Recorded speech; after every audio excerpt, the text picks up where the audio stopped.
What is going on, everybody? James Hancock here, and back to review Episode 2 of Star Trek Picard Season 3, an episode called Disengage, written by Christopher Monfett, if I'm saying his last name correctly, as well as Sean Tretta, and it was directed by Doug Arniakowski, who also directed the Season 3 premiere. But also, I had a look ahead at the episodes to come, and Jonathan Frakes directed episodes 3 and 4, and I'm always keen to see what he's doing when he's in the director's chair, whether he's directing episodes of the Orville or Star Trek or movies or whatever the case might be. So looking forward to that. But before I go any further, if you have not yet seen the episode, go do so, because all spoilers are fair game. But unlike a lot of other channels where they've already seen the entire season, I've seen nothing beyond episode 2, so there's nothing that I can really give away. But what I can say is that it's fun to be able to look forward to Star Trek again. It's been many years since I've been excited about upcoming episodes, but I actually found myself waking up early today. I was like, fuck yeah, let's watch some Star Trek.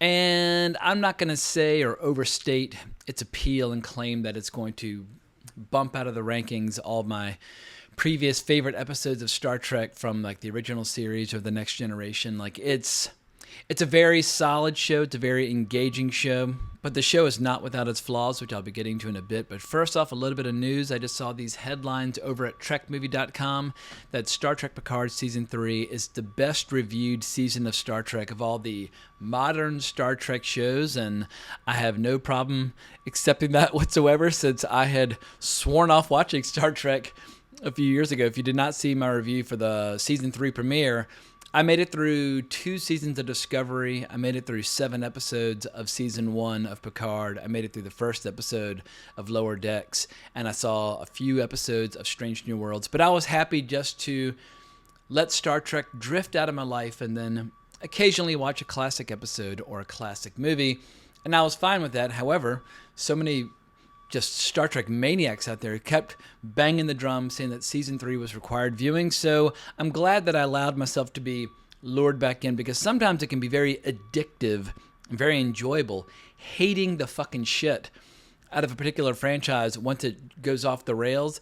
But as fun as that might be, we must always remain open-minded that it is possible for a major franchise that's been around for more than half a century, that it's possible to course correct. And if a show as terrible as Season 1 of Star Trek Picard can course correct back into this territory, who knows?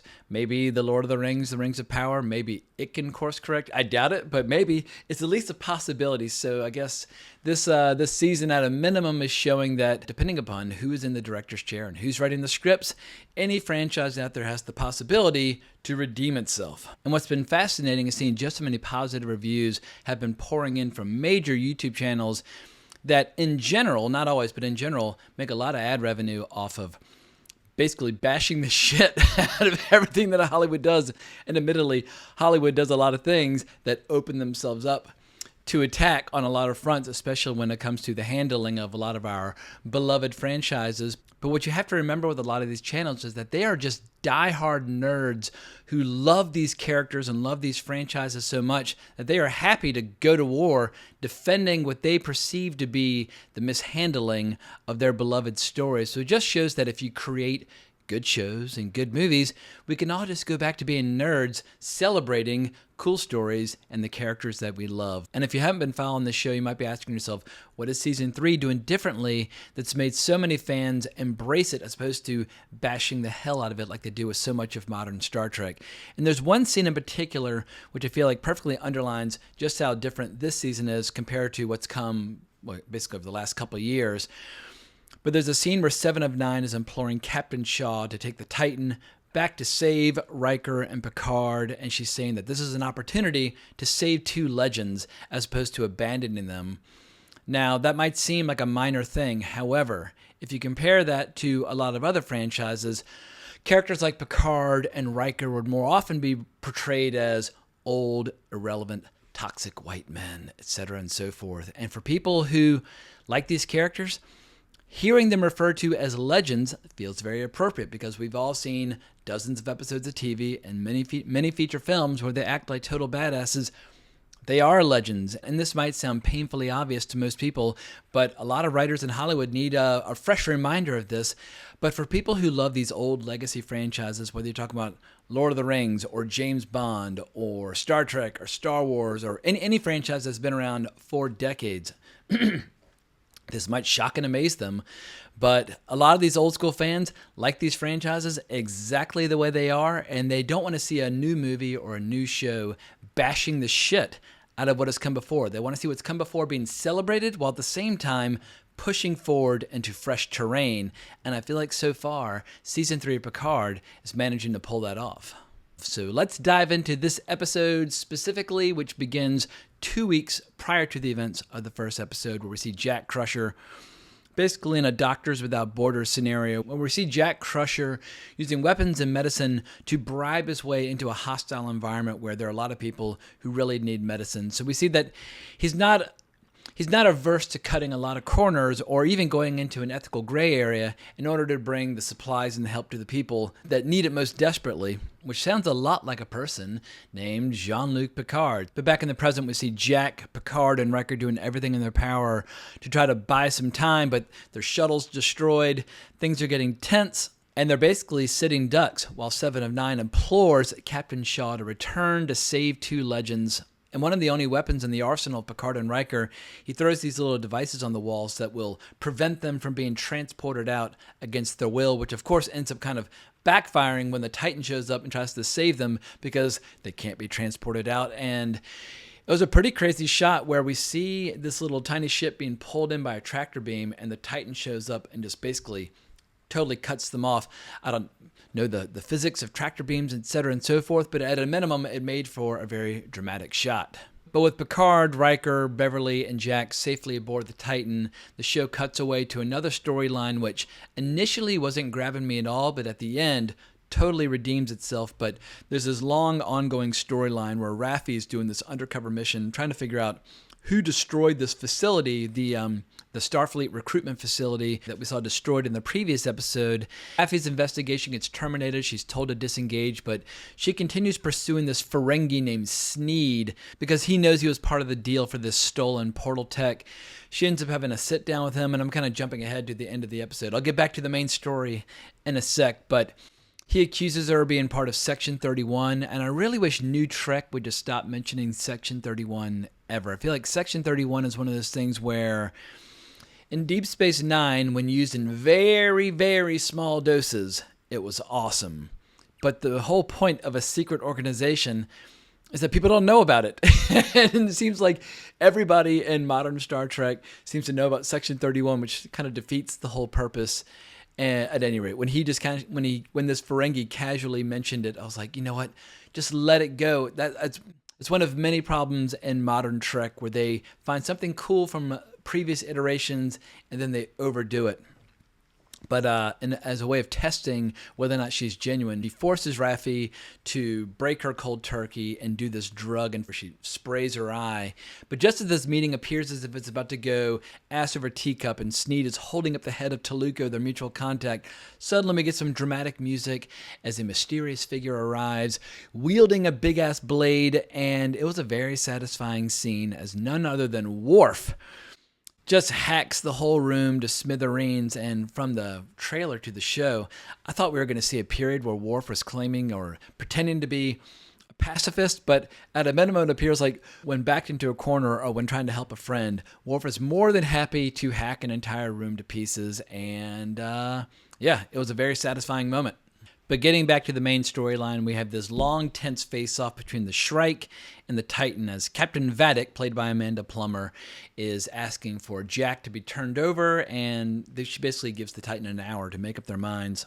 And there's one little moment in this face-off which once again reminded me of all the problems that have plagued New Trek, where LaForge's daughter refers to the other ship as looking pissed. And I guess what people, when they complain about New Trek, oftentimes what they complain about is a lack of decorum or professionalism or just kind of strict military conduct on the part of Starfleet. And it's those kinds of irreverent moments, which I'm sure some people absolutely howl with laughter when they hear these kind of lines tossed out there, but it just kind of breaks the whole spell or the whole suspension of disbelief when it comes to getting immersed in this world. And I don't know, maybe for every person who gets distracted by a line that like looks pissed, there might be other people who are like, yeah, that's why I love New Trek. But for me, the line seemed it just felt like a distraction. But that's a minor quibble in comparison to what was otherwise a very satisfying scene. And Amanda Plummer, she still got it. First time I saw her on the big screen was when she was going totally psycho during the opening scene of Pulp Fiction. Like, and if you fucking pricks move and I'll execute every motherfucking last one of you. I mean, it's a wild scene. Any of you fucking pricks move and I'll execute every motherfucking last one of you. She's got a lot of intensity, and she seems to be having a lot of fun with this character. And I love the way she really leans into the pronunciation of Jean-Luc Picard's last name. She knows how to roll her R's in a very subtle way, which I found very satisfying. And there was another great bit on the bridge where at one point somebody yells "Captain," trying to get the attention of Shaw, but at the same time, Riker, Picard, and Shaw all say "what?" Anyway, there are obviously one too many chefs in the kitchen on this bridge, which leads to a very satisfying moment much later in the episode where Picard basically has to pull rank and just say, belay any orders that are coming from anybody but me. And then, we finally get to see Picard back in charge. But getting back to Plummer, her character's trying to collect a bounty on Jack Crusher. And as it turns out, Jack Crusher is a con artist and a bit of a criminal and has a very notorious reputation, and he's wanted in many places. And the big debate is, should he go to trial back in Federation space, or should he be turned over to a bunch of bounty hunters for execution? And what was interesting is how Captain Shaw, in spite of being initially kind of an unlikable character, he's very right about the rules of engagement. Outside of Federation space, the goal is always to preserve your crew, and handing over one person for a bounty, it's not necessarily what Starfleet stands for, but when they're out of range of any help of any kind and they're completely, totally outgunned by a ship which has weapons which they can't even identify, that is clearly the smartest path forward. And I like how this show is avoiding the trap of just depicting Shaw as yet another unlikable bureaucrat. They're actually making him a nuanced character, and I have to say, he's kind of growing on me. But what's not growing on me is the idea of Picard being a synthetic being, an idea that was introduced in a previous season of Star Trek Picard.